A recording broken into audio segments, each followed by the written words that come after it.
Let's bring in House Financial Services and Budget Committee member, North Carolina Congressman Tim Moore. Congressman, great to see you. But the pressure is on the Republicans, Congressman, to get this bill together.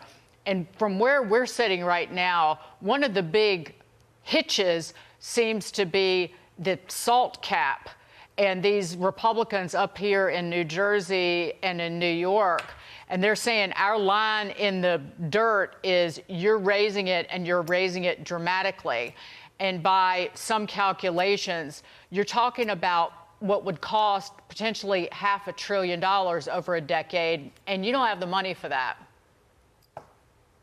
Well, that's true, and it's good to be with you all this evening. I understand some of the concern with the state and local taxes. I mean, we have those in North Carolina as well, but because we've had conservative state government, we actually have pretty low taxes in North Carolina. So to those folks who are worried about how much property taxes and income taxes they pay in these high tax states, come on down. The water's just fine in North Carolina. But to your point, we have to get this budget done.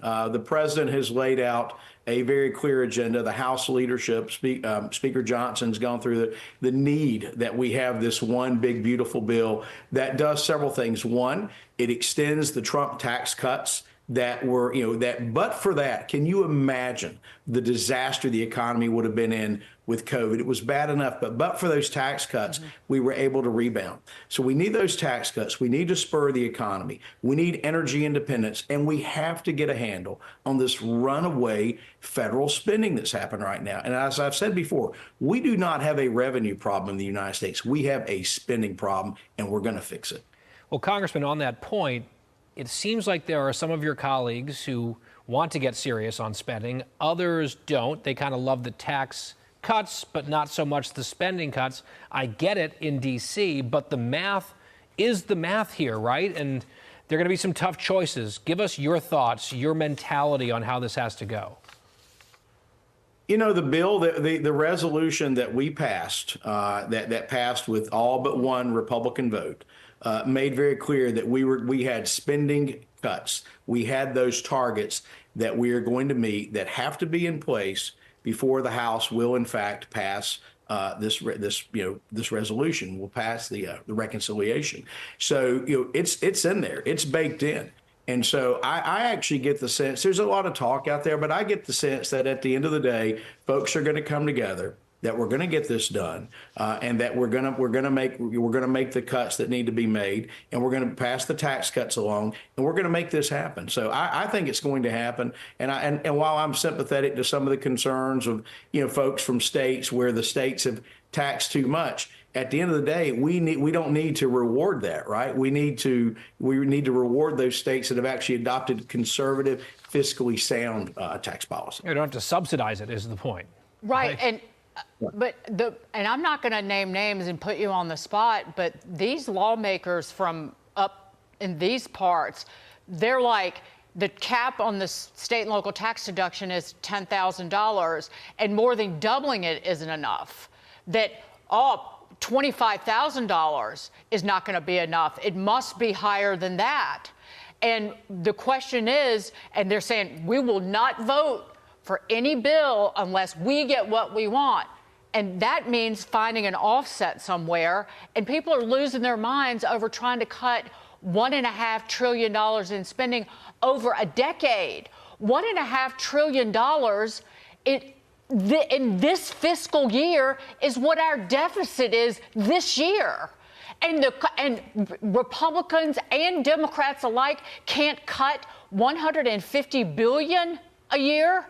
It is really astonishing at the kind of. Well, I'm sorry. I was going to say, I think that we actually will do that. And I think that it's that we've identified that. And I got to tip my hat to the president and to Elon Musk with the work that they did with Doge, with really helping find what I would call the low-hanging fruit, the waste, the fraud, the abuse that's out there, things that we can cut that do not impact services. And I think that's where you go first. You go and you try to get rid of that. Then you find ways that you can improve efficiencies. And then you find government programs, because we know there are a lot of them, that actually, disincentivize work. And so there's so many things out there that we can find this waste. We can find it. We can fix it. I mean, I'm just from what I'm seeing, right? From what I'm seeing that we're going to get there. Look, I'm on the Financial Services Committee. Right. In our charge that we were given, we were asked, to cut $1 billion. We actually cut 5.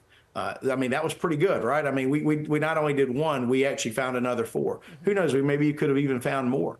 But I would submit to you that the committees are going to be able to report that back, and we're going to have a budget that comes together. And I hope we can cut even more waste. I'd like to see us really do something serious about this debt. I'll tell you, Chairman Arrington, chair of our budget committee, has really done a good job of drilling down and finding ways to try to do this, because get this, we pay more in interest on the national debt every year than we do to fund our entire military. That's outrageous.